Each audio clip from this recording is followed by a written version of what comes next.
Welcome to the Heal with Kelly podcast. I'm Kelly Noonan-Gorse, and every week I speak to the leading doctors, healers, spiritual teachers, and scientists to find out what is truly possible when it comes to healing. I also interview real people with extraordinary healing stories. My philosophy is, what's possible for one is possible for all. Thank you for joining me on this beautiful journey of remembering our divine nature and tapping into the truths that shall set us free. Hey, everybody, and welcome back to the Heal with Kelly podcast. I'm super excited for my guest today, who is an integrative board-certified pediatrician in Los Angeles, and we are new friends, and he has a new book coming out, Dr. Joel Gator Warsh. We'll get into the Gator in a second because I love that little bit. But welcome to the show, Dr. Gator. Thank you for having me on. I am super excited to chat. Awesome. I guess I'll give our audience a little bit of your background. Dr. Joel Gator is a board-certified pediatrician in LA who specializes in parenting, wellness, and integrative medicine. He may be best known for his popular Instagram at Dr. Joel Gator, where he offers weekly parenting and integrative pediatric support, and is the author of the highly anticipated Parenting at Your Child's Pace, the Integrative Pediatrician's Guide to the First 3 Years. Dr. Gator was born and raised in Toronto, Canada, and he completed a master's degree in epidemiology and community health before earning his medical degree from the Thomas Jefferson Medical College. He completed his pediatric residency at Children's Hospital of Los Angeles, CHLA, and has worked in private practice in Beverly Hills before founding his current practice, Integrative Pediatrics and Medicine in Studio City. So I'm just going to kick off. What to you is integrative, pediatrics, and why did you kind of make the switch from your conventional training into integration or integrative medicine? Yeah, to me, it means blending the best of modern medicine with alternative holistic practices. So I did all the regular training, but I started getting a little bit frustrated with the regular system and the super short visits and medications for everything. It seemed like we were just giving out medications like candy. And I also at that time met my now wife, who was very holistic minded. I started seeing patients go outside the medical system and get better. And that really led me to start wondering, like, what's going on? Why are these patients with an autoimmune condition who we've told they're never going to get better and they're going to take medications for the rest of their life? They go somewhere else, they get better. Like, what is that? And that's what really led me to start learning about this crazy world of integrative medicine and blending that together into what I feel like is integrative pediatrics. So I'm not against Western medicine at all. I think that's important to note. Like, there are a lot of amazing things that we've done in modern medicine, and I don't throw that away. I mean, we use that as much as we need to, but I just try to minimize using medications as much as possible and try to use natural remedies whenever it's safe and reasonable to do it.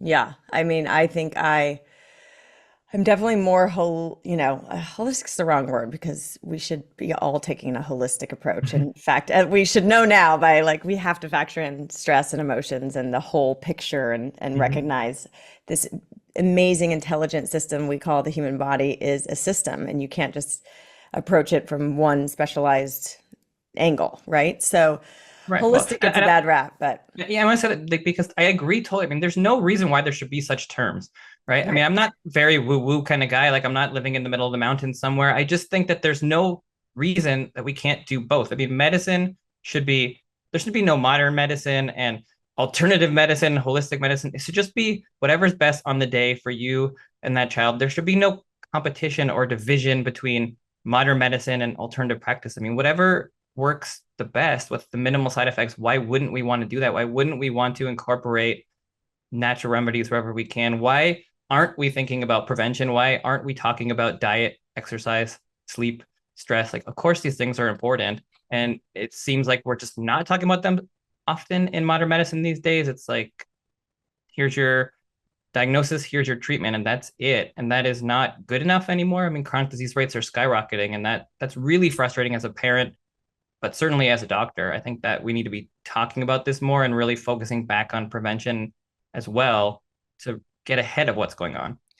do you think, as you're talking about that, my mind went to Little House on the Prairie, and we have this, we've kind of idolized doctors because of their training and their knowledge and their just, their ability in life-saving situations to save us and our loved ones' lives, right? So we've put doctors in an authority position, and we just kind of have treated them like gods, which in a way they can be at times. But back in the little house on the prairie where the guy in the white coat came with his little leather bag, black leather bag, and pulled out all the tinctures and the stethoscope, we were still very in tune with the circadian rhythms of the earth, with nature. We were not eating from a grocery store, we were eating from our own gardens.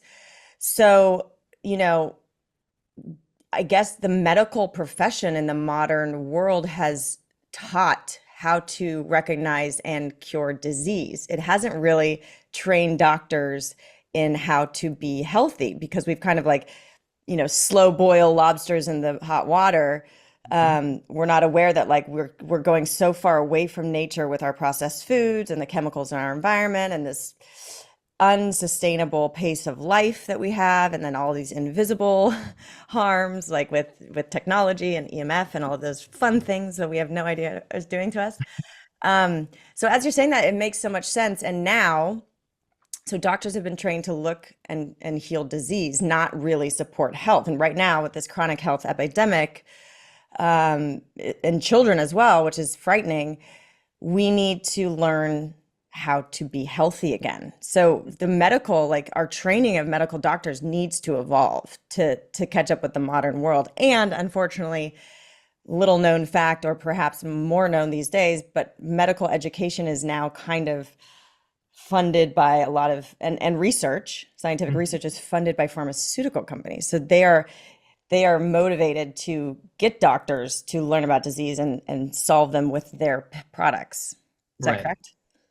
Very much so. I mean, there's a lot in there, but I couldn't agree more with what you said. And this is not to ever bash doctors or talk poorly on pediatricians. These are good people, right? These are people that are saviors in a way. They want to be to, saviors. They are saviors. yeah, to work with kids to save kids. But the system has changed. The world has changed. Medicine is very slow to change. And the problems that we're seeing often these days are chronic illnesses. And medicine, we were never taught. We were never taught a lot of this stuff. We were never taught about nutrition. We were never taught about diet. And most doctors just don't have the time to spend with a family to be able to go through these things. I mean, you're not going to get, let alone, like an hour, but you're certainly not going to get like even 5, 10, 15 minutes most of the time as a doctor to spend with patients. And that's what you need to get to the root cause of these issues. And so I think it is really important for parents to take a step back and to realize that medicine is very slow to change and the world has changed. And so we need to take back our power and do what we can to keep our own families healthy, because your doctor's not going to do that. Your doctor certainly can be there to discuss what's going on. They can identify things. I mean, we have amazing emergency care. I think medicine's still really good at identifying problems and then treating it for the things that are very serious, but not very good at the chronic illnesses. And so we can't expect that to be the case anymore. And we need to start thinking about these things ourselves, starting to make small changes ourselves from day one. And that's one of the big reasons why I even wrote the book in the first place. And for that age range, because we're seeing diseases that we've never seen before in kids. The rates are skyrocketing, and we need to get ahead of this. I want to talk to parents when they're pregnant or in those first few years, so that way we could set the stage and set the foundation for health so that the kids never get sick, because around 50% of kids have a chronic disease right now, like asthma, allergies, ADHD, mental health concerns. I mean, those numbers are staggering. You look at diabetes and prediabetes, a third of kids have diabetes or prediabetes. 50% of teens have obesity or are overweight. Like, prediabetes and diabetes didn't really even exist for type 2 in kids before. Like, you look back, and I did a talk on diabetes, and you can barely find statistics on type 2 diabetes even a few decades ago. It's literally called adult onset diabetes, right? I mean, that's what it's called. And now the average age is 13 for onset. I mean, it's insane what's going on. And that is because of our lifestyle, what we're eating, what we're doing. And we need to start being more mindful of these things, so that way we can start to change things into a positive direction. And you don't have to be overwhelmed by it, but there are a lot of little things that we can do that make a big difference. And it's time that we start talking about it and doing that, as opposed to saying, oh, it's just genetics. Oh, it's just happening. Oh, it's we're just better at diagnosis. Sure, we're better at diagnosis. That's for sure. But that's not what's going on. Yeah. Yeah, and it's not normal. 50% of kids being sick is not anywhere near being normal. It should be like 1 to 2%, Right. based I mean, on like even if you environmental go back a couple factors. of decades ago, it was like 5%. So yes, we're better at diagnosis. So I'm sure those numbers are a little higher, but it's not 50%. You don't go from 5%.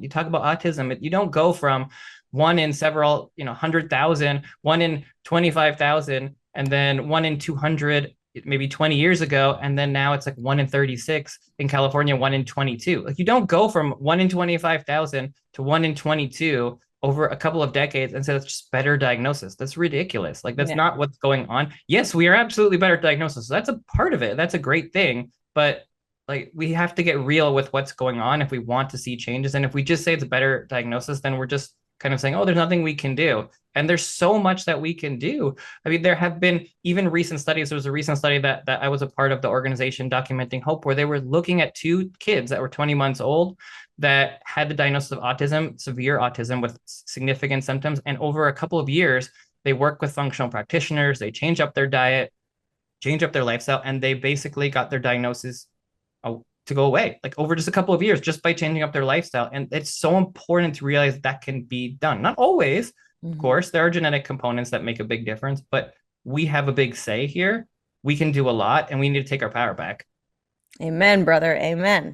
So I was going to ask you next, why did you write this book? But I just first want to say, I have a 5-year-old, and man, and I spent so much time because I am so natural minded, like preparing for the birth. Like I was so determined to have a natural birth and not do any medication with, zero judgment to anybody listening who chooses to do medication. But I was like, I'm just an athlete. Like I want to prove to myself that I can do it. I'm like, if hundreds of thousands of millions of women throughout time have done it, I want to try to do it. So it's a personal challenge for me. And I'm very natural minded. Like I'll maybe take an Advil if on day 3 of a headache.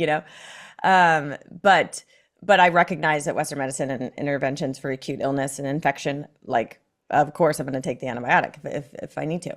So, but this is a book. Once I got through my natural birth and I did it, and I'd spent all that time prepping and reading all the woo woo books.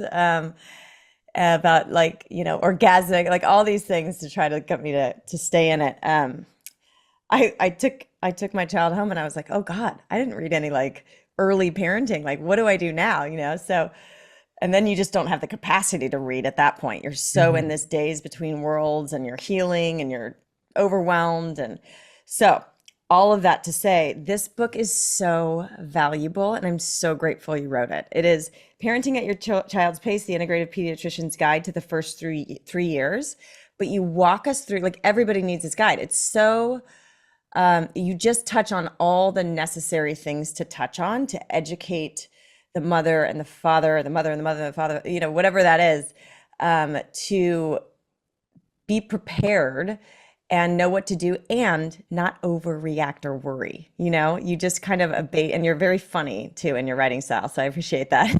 Thanks. I mean, and that was the point of the book. It's really, I have an advantage being a pediatrician because I know the questions that I get every day all the time. So it wasn't like I really had to think through what to put in the book per se, because I just had to go through, okay, what are people asking me all the time, whether it's online or in the office, and just go through those questions. And I think what's really important is a lot of the parenting books are written by therapists or moms, and there's a lot of great books out there, but they really miss the health aspect of it because they're not written by pediatricians. The old pediatric parenting books used to be written by pediatricians, but not really recently. Most of them are written by therapists, and so you have great books, but they're missing that health piece, which you really need. That is really important. And there's just a different set of questions. I mean, there's certainly some overlap of some of the questions and the topics, but I can get into things that the therapists don't usually get into because they just don't have experience in that. And I think that these are the questions that are on parents' mind. But also, I think what's really important is to work through how to think through these questions, because there is no book that's going to tell you what to do for your child on these situations. Any book that has one way that's the only way is you should probably run the other direction, because for almost every parenting topic, there's more than one way to do it.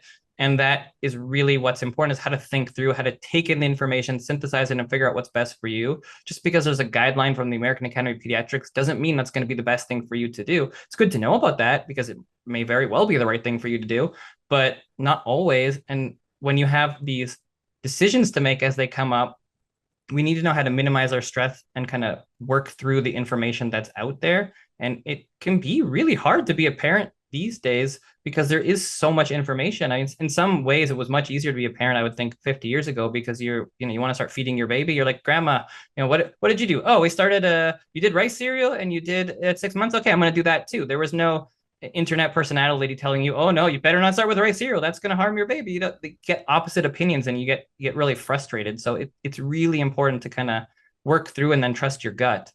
And I think that parents don't trust their gut enough these days, and that's what's making us so stressed, because you have all these competing opinions and you don't know what to do for mostly very simple things, which the answer at the end of the day doesn't really matter. You can try this one or that one and just figure out which one works, but we kind of freeze because we don't want to do the wrong thing. We don't want to harm our child, and we're overly stressed about some of the little things.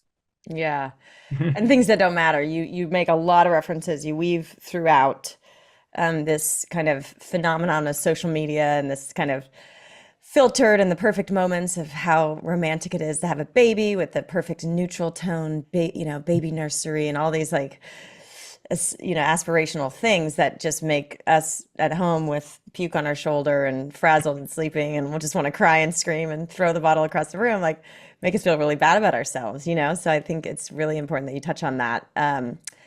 And also just in general in life, my theme has been, because of this unsustainable pace and all of this information that's thrown at us and all of this opportunity to compare ourselves, whether it's number of likes or number of followers or, what this perfectly dressed, coiffed person on Instagram is saying or doing. It's like, we got to give ourselves a lot of grace. And then I look back at my childhood, and I was a picky eater. I grew up on Kraft macaroni and cheese, which admittedly I think was a little bit better back then because there was It less was chemicals. Yeah. definitely. But still processed, to like its core. And Domino's pizza, Skippy peanut butter and jelly, just peanut butter sandwiches, and then McDonald's. I mean, that literally was my diet. And I was always on the road, either going to a soccer tournament or auditions in LA. And it's like remarkable that I am healthy, today, and didn't have any chronic conditions. And I was super active, but like all of that to say, you can't. At 19, I woke up and I was like puffy and gross and gained that 15 pounds in college, and was drinking too much and eating that same diet, but not as active. And I was like, I got to make a change. And within months, like I was healthy and eating vegetables for the first time in my life. You know what I mean? All of that to say, like, we human bodies are so resilient, so give ourselves grace. We don't need to be perfect. And we do, even just taking cancer and what I'm seeing, like it takes so many years to develop, although there's these new tuber cancers that are alarming, but, and it's, our body can heal much faster than it took for the disease to develop. Yeah, no, I totally agree. And that's where it's so important to, when we talk about these kind of topics, because it can be so big and can be so overwhelming, to remember that it's just the little things that matter. It adds up over time. And it's not to stress out parents. It's not to say that you read something today and you're like, oh, I can't believe I gave that to my child 2 years ago.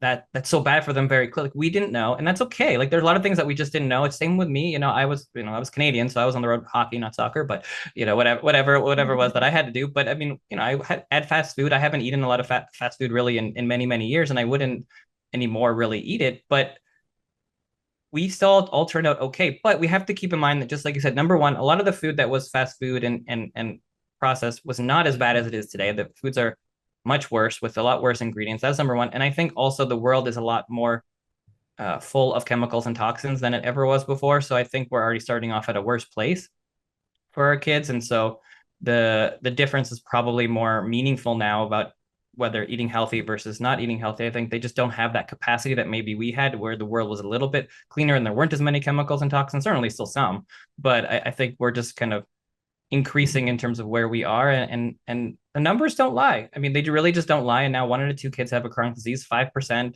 When we were growing up, that's a big difference. And if you don't want to see your kids with a chronic disease, we have to do something different. It's just as simple as that. It's not to blame or to shame or to scare anybody. It's just, those are what the numbers are. And if you want your kids to not be the next statistic, then we have to figure out what can we do in our own environment to decrease that toxic load, to increase the nutritious food, and that's going to be enough for most kids. And I really believe that because I see it in my office. I mean, I'm not some magical doctor that does, voodoo potions to keep kids healthy. I barely have kids here that have obesity or overweight. We barely have kids with chronic conditions. I almost never have to give an antibiotic anymore. I don't remember the doses anymore. I used to give it out and know all the doses like candy when I worked at the hospital. And now it's like maybe once a month. I don't even know if it's that much giving an antibiotic. And it's not because I'm doing anything magical. It's because the parents are self-selecting. They're naturally minded. They think about these things before coming here. And I think that is what gets them most of the way. And that's very encouraging, because that means that if we do take some of these things into our control and into our power, then we can make these big differences and we can have healthy kids. And that's what we want. That's what we want at the end of the day. We're on the same team. Yeah, totally.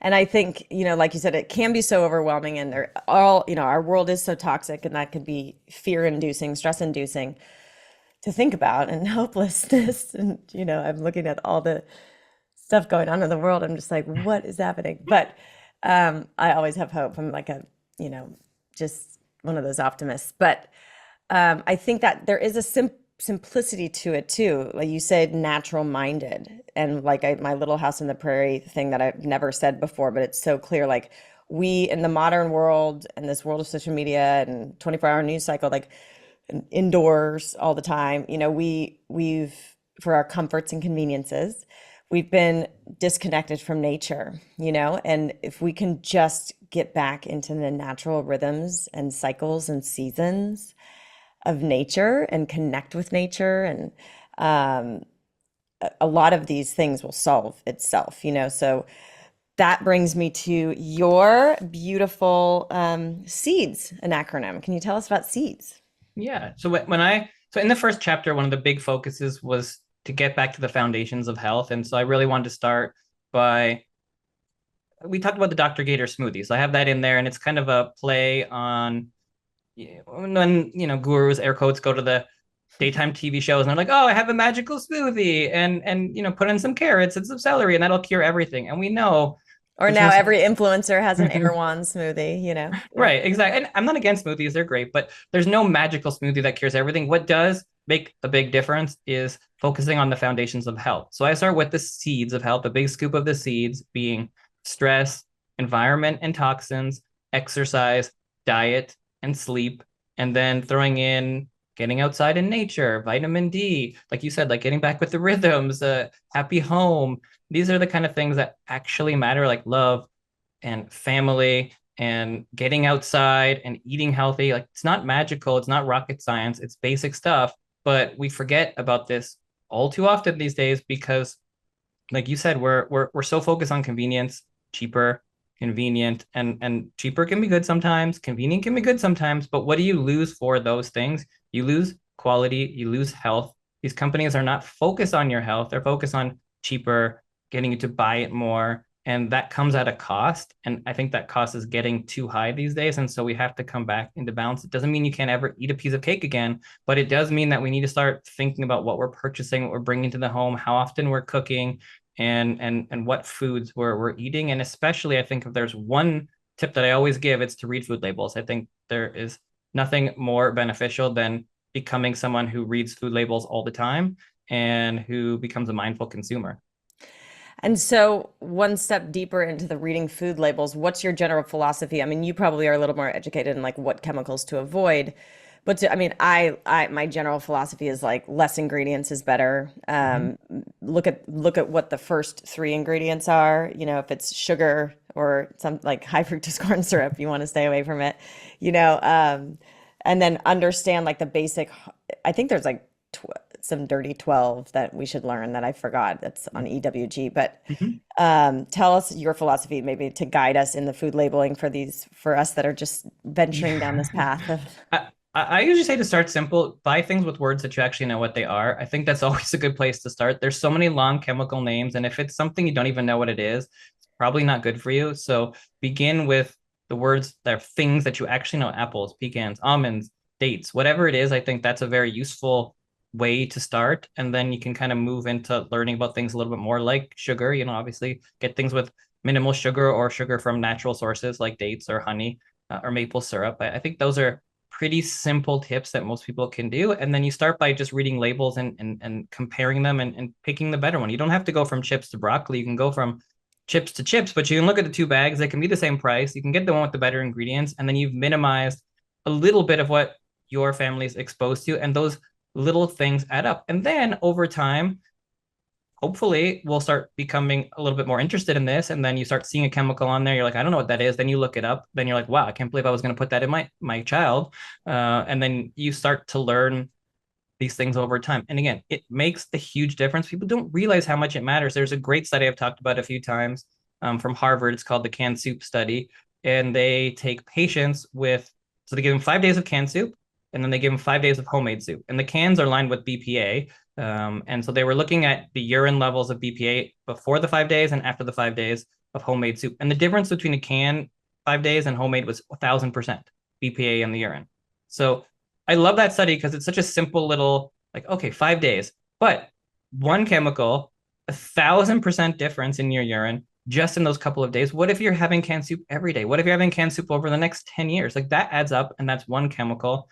And if we add that to every other chemical, yes, eventually our bodies can't handle it. It was in the urine, so your body was getting rid of it, right? That's a good thing. But at some point, you're not going to be able to do that. And if you're giving your body 1,000% increase of this one, 1,000% increase of this one, 1,000, eventually it turns into chronic disease. And that's what's happening. So if we take back our power and we say, okay, I'm going to make this purchase, I'm going to buy the better bag of chips, then you're decreasing those couple of chemicals, and that matters. It matters over 10 years or 20 years, not one time, but over 10 or 20 years. Same with like single-use plastic, and like a lot of these water bottle companies are saying, oh, we're BPA free, but then there's like some other like BCA or like some like parallel cousin that they just renamed that's actually the same effects as BPA. And beyond that, there's just microplastics galore now in our blood and brain. And so just like you said, the 1,000%, if you can, skip plastic, or skip plastic except for when you're in that emergency, if you like, that's an exponential difference for not only our bodies and our health, but our landfills and our oceans. It's just like making a change, and that's significant, going down from like 2 bottles a week rather than 14, or whatever it was that people are doing. But anyways, but that matters. I mean, think about it: 14 bottles a week of a little bit of plastic in your body versus 1 or 2 over 10 years. It's a lot of a difference in plastic, and who knows what that does to us. And that's just one thing. That's just one thing. You talked about many other things. We talked about like the signals from Wi-Fi, all these things. Like, we wouldn't even know what that does to us. I'm sure it's not good for us either. As these phones get stronger and all these signals get stronger, I'm sure that's not great for us either. I mean, that's not woo-woo and out there anymore, but these are just so many things that your body has to deal with. So let's at least control and minimize the things that we have some control over, and try to, for sure, minimize the things that we know are problematic, like microplastics. Yeah. And so, Dr. Gator, your name came from your wife's last name, Intelligator, which I love. And I have to interview her too. I still have to read her book, but she is a family and marriage therapist. She's a psychiatrist. What is she? She's a lawyer. Yeah. Family marriage lawyer. Okay. And holistic, like she used to do yoga and coach yoga and those kind of things. So she has like a holistic mindset to her practice. Oh, cool. To her lawyering. Yeah, to her lawyering. That's amazing. So how did Intelligator? So it was just like Mr. and Mrs. Gator or something? Yeah, I think the people started, joking like, "I had Dr. Gator," and then it kind of stuck, and the kids like it, and so I kind of went with it. I think it's memorable, so I'm happy to keep it. I love it. I love it. I did. I grew up going to Savannah, Georgia, as a kid for visit my grandma in the summertime, so we would see gators everywhere, and Gator. So you have kids. You talk about Eli in your book. Do you have more than one? 2 now, yeah. So 1 5-month-old now, as of today, I guess, and 1 4-year-old. Oh my gosh. Okay. So have you had any big shifts now being an actual parent in your perspective or perception as a, pediatrician? Like, what's your biggest shift now being in the actual trenches as a parent? Yeah, well, one of the big things is that you really can empathize with parents a lot more after you are a parent. I mean, I think that once you have kids, you kind of understand the fears a little bit more. You understand what parents are going through. You understand the tiredness. I mean, understand kind of the tiredness being a doctor going through residency, but still not the same. But there's nothing more fun than the parents are like in the office. They're always so excited when you have a kid because like, you get it, you know what I'm going through now. You understand. I think it's hard to understand exactly what parenting is until you go through it. So I think that's one big thing. And the other, I think, really big thing that has been very helpful is just to realize as you go through it how knowledgeable we really are in our gut and how much we know how to do this and to trust in ourselves. I think even as a pediatrician, people always joke, "Oh, you're a pediatrician. That must be so great, to be a dad." And it's like being a doctor has nothing to do with being a dad. I mean, yeah, okay, it's a little helpful if there's like an ear pain or something like that, but parenting has nothing to do with being a pediatrician really.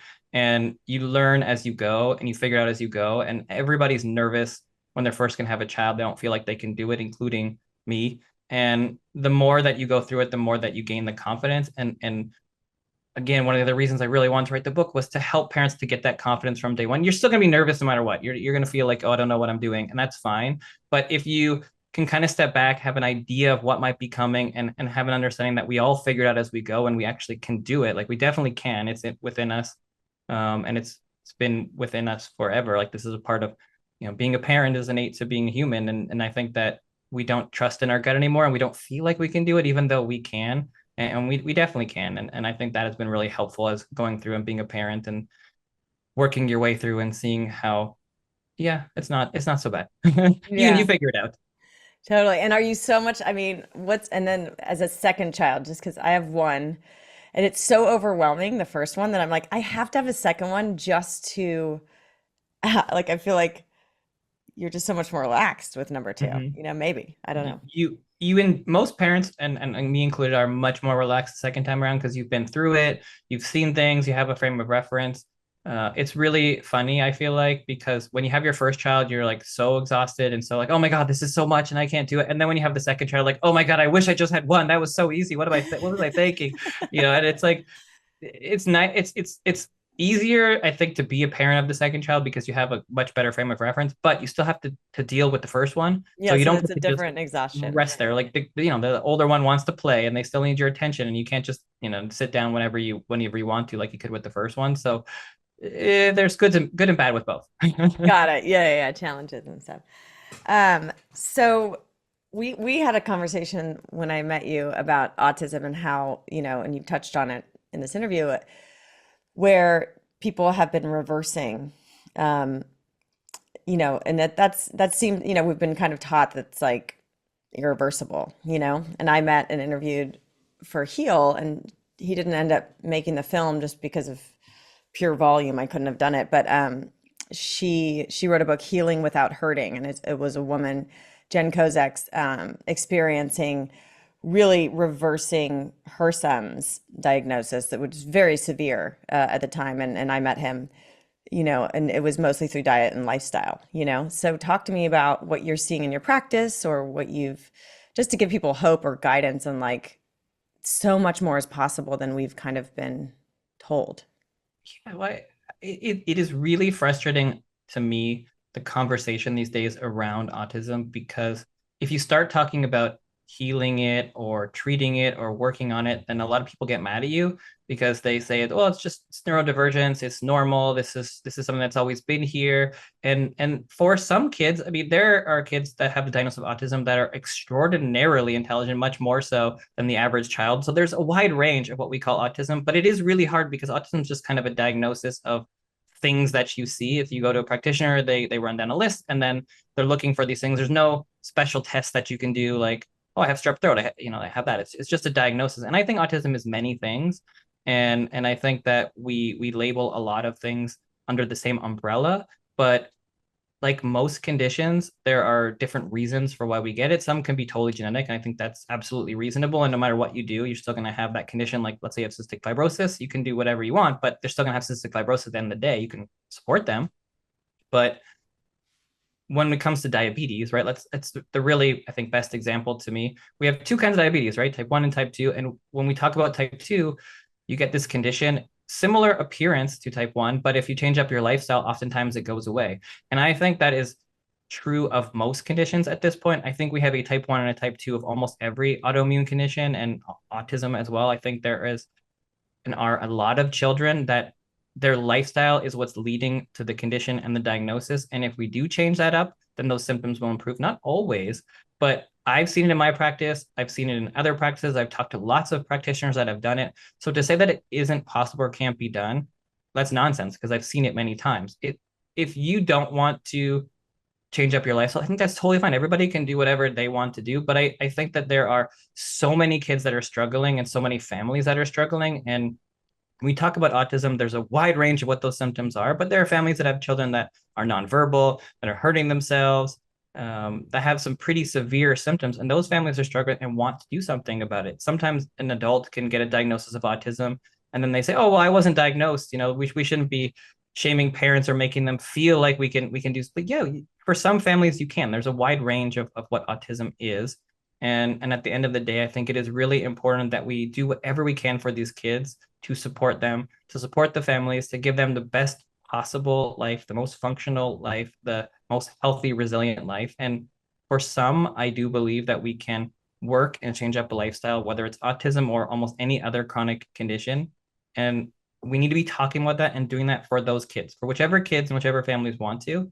It's time that we change the conversation back to being something that we can manage and that we have something to do with. But right now, I feel like people feel like we're blaming or shaming. It's like if we say that we did something, then you're going to blame the parent for causing the autism. And that's not the point. That's not the point at all. It's that we identify that there are things that we're doing in society that are contributing to these conditions. So therefore, we can make changes so that we can decrease them. The numbers are going up so quickly.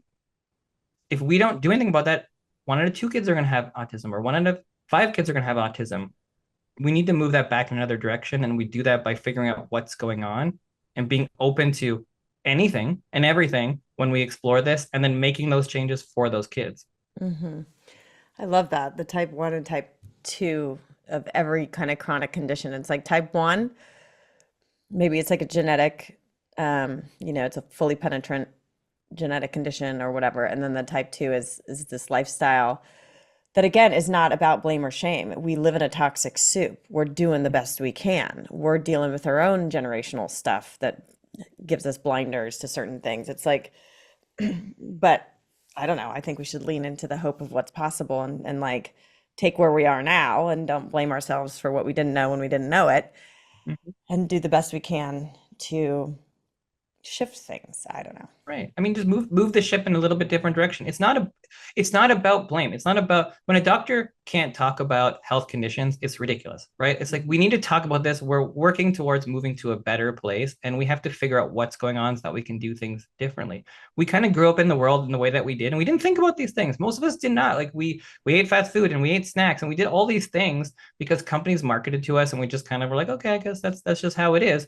But the numbers weren't what they are now. The numbers are much worse now. The conditions are much worse. They're much younger. And that means that I think for us to be good stewards of the future, we need to be mindful and say, okay, we're not doing everything right. Let's move back in another direction. Medicine's not all bad. We used to live till we're 40, right? Now we live till we're in the 70s. So it's not all bad, but life expectancy is going back down. Chronic conditions are going back up. So maybe there's some things we can learn about what we did 50 years ago or 100 years ago. Maybe some of these things were a little better. Maybe some of the things we're doing now are not the best because our life expectancy is going back down. And let's learn. Let's get back into balance. Let's shift things, not throw everything out that we've learned in modern medicine, but let's also not be arrogant in modern medicine to think that everything that we do is perfect and everything that's a medication is the right way to go, because we're being marketed to, just like you said right at the beginning. It's like medical training is marketed to by pharmaceuticals because who does the research? There's only one group of people that have enough money to do double-blind controlled trials, which are the gold standard for medicine, and that's the pharmaceutical companies. That's not bad. We want research, but we can't get double-blind controlled trials on vitamin C or vitamin D or elderberry syrup. So we don't have that evidence because nobody's doing it because there isn't a financial incentive. It doesn't mean it doesn't help. Right. And we just need to be aware of that so that way we could shift back into a little bit more balance, a little bit more into a rhythm of nature, like you said. And we can do it. We don't have to move to the mountains. You can. I have friends that did it. You can move to the middle of nowhere, but that's not realistic for most parents. Let's do what we actually can do, which is a lot. I think just with what you said, if you have the awareness that we are being marketed to, we are, if what I've heard from a few different sources is true, we are one of two countries in the world that is allowed to advertise for pharmaceutical products. So we Us are in New Zealand. inundated. It's true. So it's us in New Zealand. And we are, the sickest developed country in the world.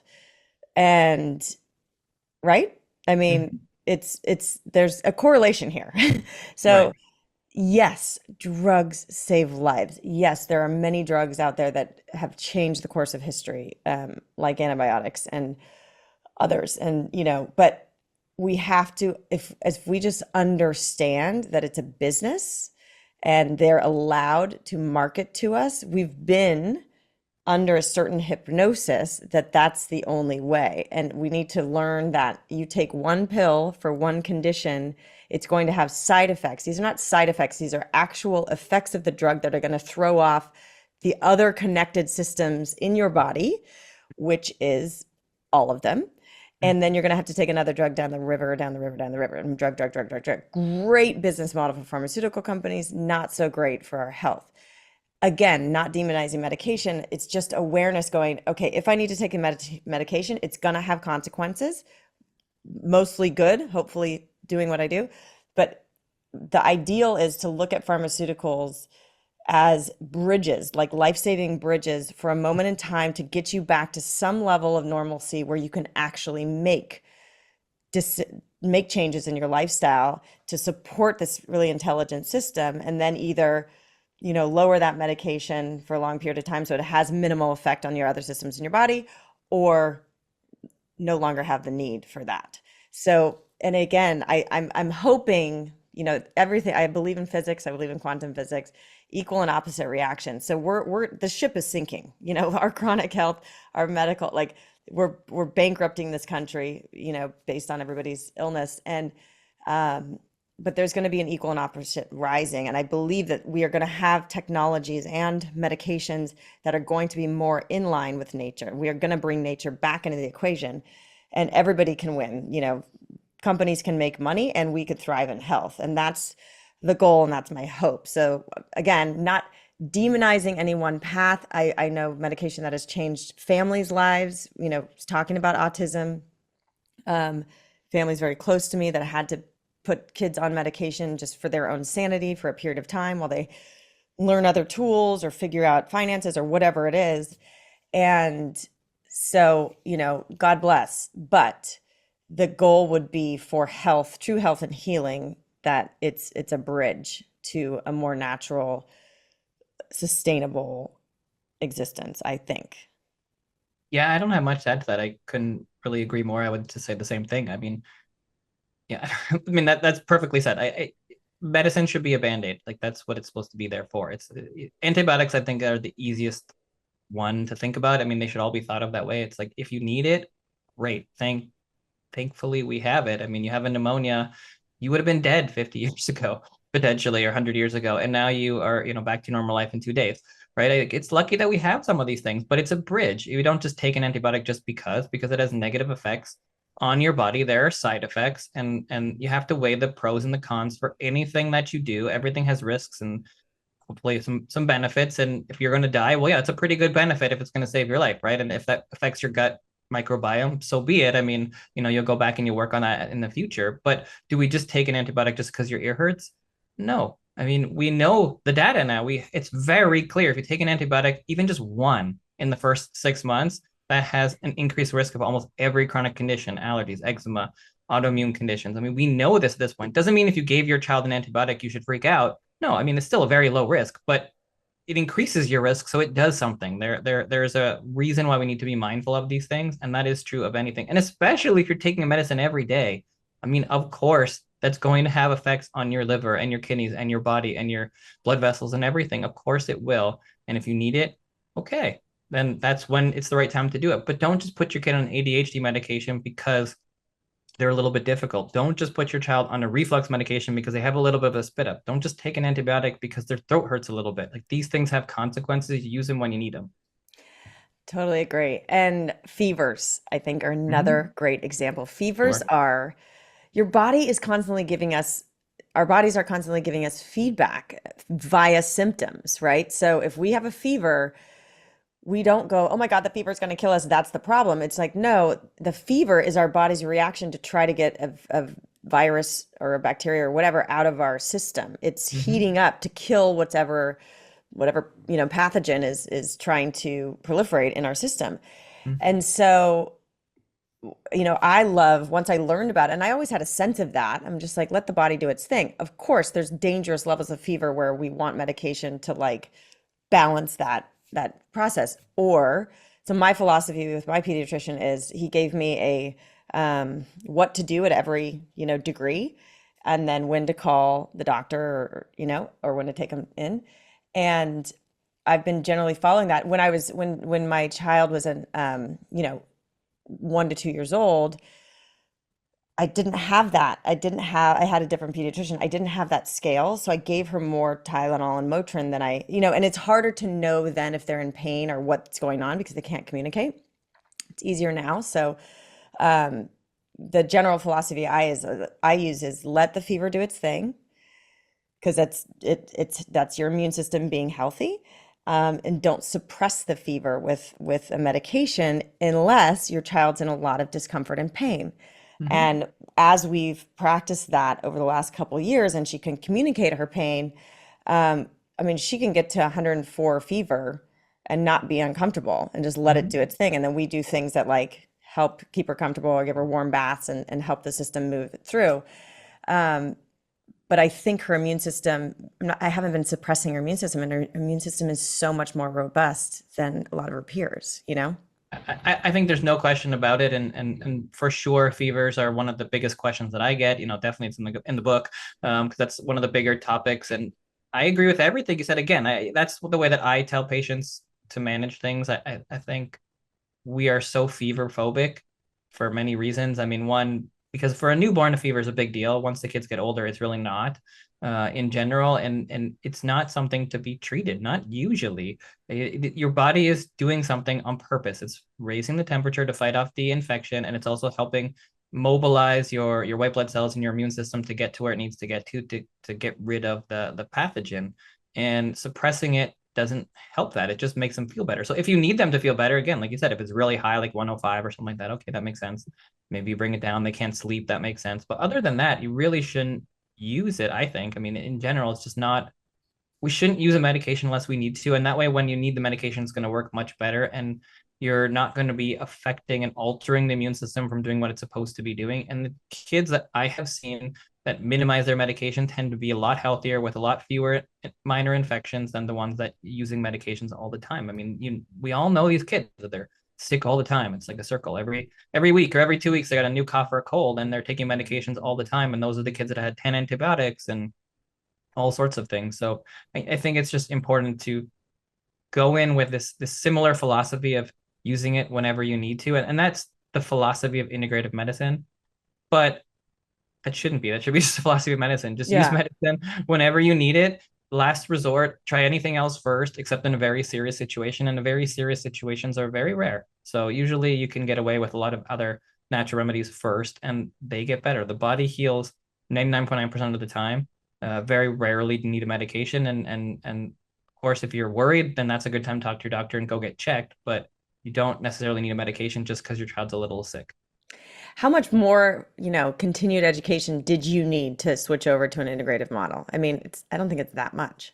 Well, I mean, you don't need any technically, right? I mean, I think it's a mindset, right? You first thing is that there's no, I mean, there are courses and programs and other things, and I took some, but it's not the same thing as being a doctor. It's more like I want to do integrative medicine, so I'll go learn about it. I'll read books, I'll take some courses, whatever it is. I've done functional medicine training, I've done some online courses, I've read a bunch of books, but to be an integrative practitioner, to me, it's really just about having that mindset. You there's so much out there when it comes to integrative. I mean, yes, you could be like an acupuncturist, you could be a yoga professional, as long with a doctor, you could be into Ayurvedic medicine, or you could just be open to having discussions around prevention and learning about diet. You could be a nutritionist and a doctor. That's integrative medicine at this point. I mean, it's sad that that is true, but really just thinking outside of uh, disease treatment, that is integrative medicine, and that should be medicine, and Yeah. hopefully it get there. But right now, I think it's really just practitioners that are open to having longer discussions, thinking about your child as a whole person, not jumping to medication right away for everything, and really just spending time. I think that's really the key, is just talking, working through problems, trying to get to the root cause. You don't need a lot of training to do that. You really don't need any training to do that. I mean, a parent can do it with zero training. You just start thinking like, okay, well, what could be causing this? Yeah. Yeah. I mean, you have the medical training, and then the integrative aspect is like just like common sense, awareness that Mhm. stress, the whole person, the environment, maybe trauma, maybe diet, maybe sleep, like emotion, like all of these things, movement, just bringing in their the other factors that might, rather than just like diagnosis, pill, or surgery or whatever it is. So Right. just taking into account the whole picture, I would say. Yeah, and we all need to do it. And I am glad to see that we are moving a little bit in that direction. I mean, the pendulum swung so far during COVID, and then it started to swing back, which is great. I think there are a lot more practitioners reaching out to me. I feel a lot more comfortable to talk about things that I didn't feel as comfortable to talk about before. Not totally comfortable, of course, but more comfortable than before. I think the world has changed a bit, and people are pushing back, which is good. And I think that there are a lot of people that are waking up to the fact that our health is not great. And so we need to take that back into our own hands. And that is a big part of my mission, is just to talk to parents, because medicine's going to change very slowly.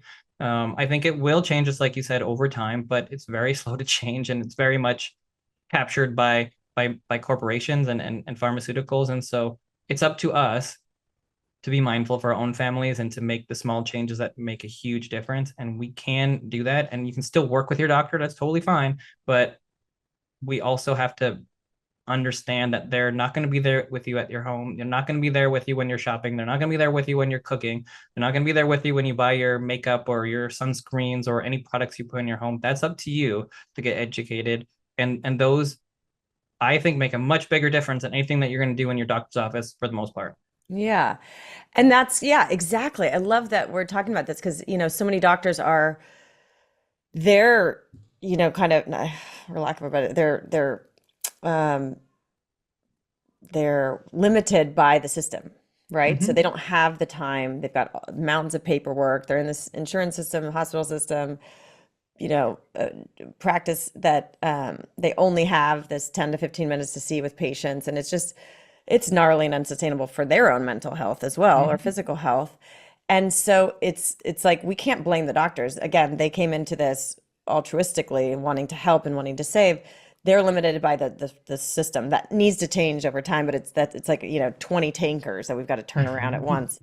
So it is up to us, the consumer, the parent, the the layperson, to take responsibility for the health side of things. And there's so much education, obviously, this podcast, and so many books, and parenting at your child's pace. There's so much information that you can get so that you can meet the doctor and actually get to a place where you only need them Mm-hmm. for acute illness, which is their specialty, right? For the chronic aspect, we've got to learn, we've got to educate and empower ourselves with tools, understanding how the system works, how toxins and processed food and off-gassing from furniture and all these things, like we can do simple things and get back to nature and focus on the seeds of well-being that you've so beautifully laid out. And then, we could do that work so that we only need the doctor when they're equipped to help us.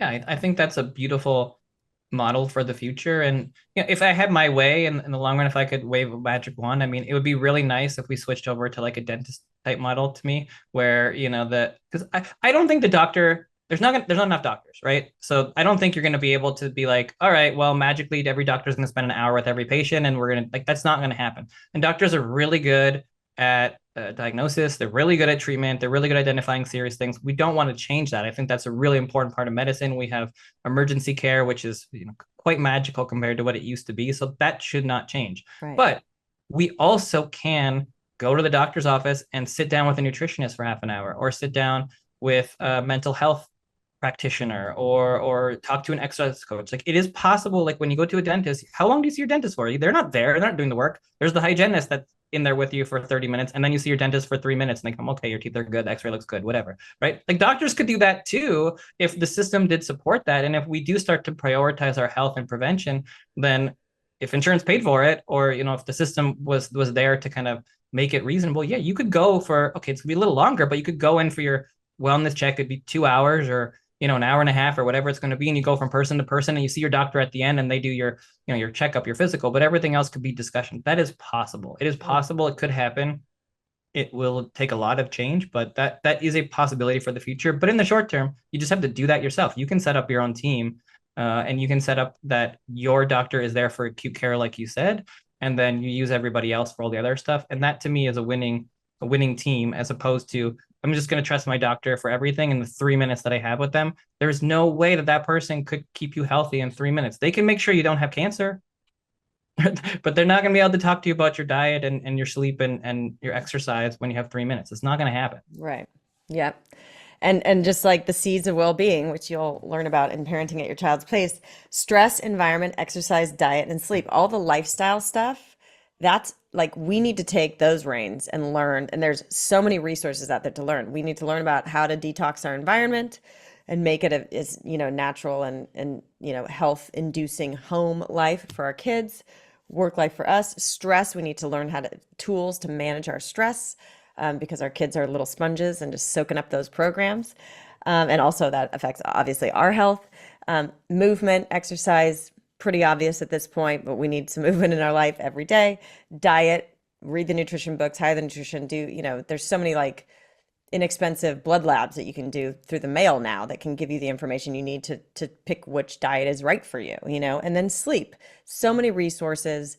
Educate yourself on how important it is to give your body that time, which is essentially 1/3 of our life, 8 hours of our day, to rejuvenate, regenerate, and clean up what it needs to clean up. I mean, you're mapping it out, and then we have to take responsibility for our health and the child and our children's health, and go, educate ourselves and arm ourselves with those tools. Definitely. Let's give our doctors a break, for God's sake. Yeah, it's our responsibility too.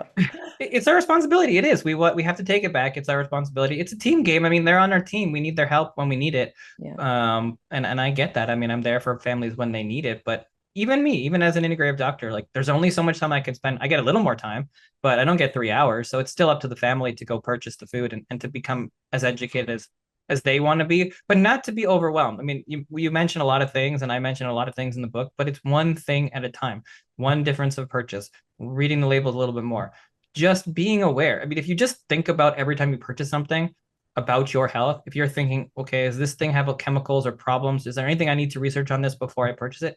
You can do it. Trust me, I do it now. I did not do this 20 years ago. I certainly do it now. If you're buying a bed, like, you're getting one bed, and you're thinking, okay, which kind of bedding do I want? What do I not want in there? What chemicals do I not want in there? What do I, you don't have to be a PhD to read about it. Just look at the different things and try to buy the one that's a little bit better within your budget.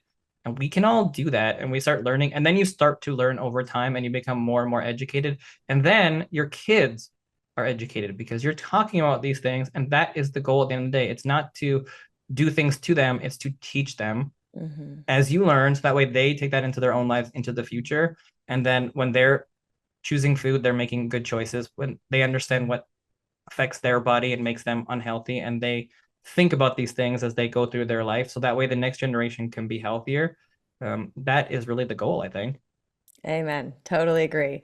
And as you were talking, like, one thing at a time, because there's so much information, it is so overwhelming. You start to, as you do these one little changes, you're going to start to feel better. And as you start to feel better, you think a little clearer, and then you can make more changes, and so it's just layers. And so in all of this that we're sharing, just do the best you can, start from where you're at. And you'll want to start today, because a year from now, you'll look back and be like, oh my gosh, I know so much better, so much more, and I feel so much better, and my children do too. And it's just layer on that. One step a day, one thing a day, just learn a little bit more every day, make a more informed choice every day. So thank you for your work. Where can people find you and order this amazing book that every new parent needs, or every pregnant mother needs before they give birth, to prepare. Thank you so much. The easiest place, kind of the home base, would be my Instagram or X at Dr. Joel Gator, or you can get the book Parenting at Your Child's Pace everywhere you can get books, or you can go to parentingatyourchildspace.com and you can get it through there. Awesome. Thank you, Dr. Joel Gator. It's so Thank nice you for talking having with me you. on. Yeah. Thanks for everything that you do as well. Oh, thank you. Thank you for listening to the Heal with Kelly podcast. Be sure to tune in every Thursday for more empowering wisdom and inspiring healing stories. And make sure you hit the follow button on Apple, Spotify, or wherever you get your podcasts so you don't miss that one episode that holds the answer you've been searching for. Oh, and if you found this episode inspiring, please rate, review, and share Heal with Kelly so that we can grow our audience and reach more people. We truly appreciate it. Lots of love.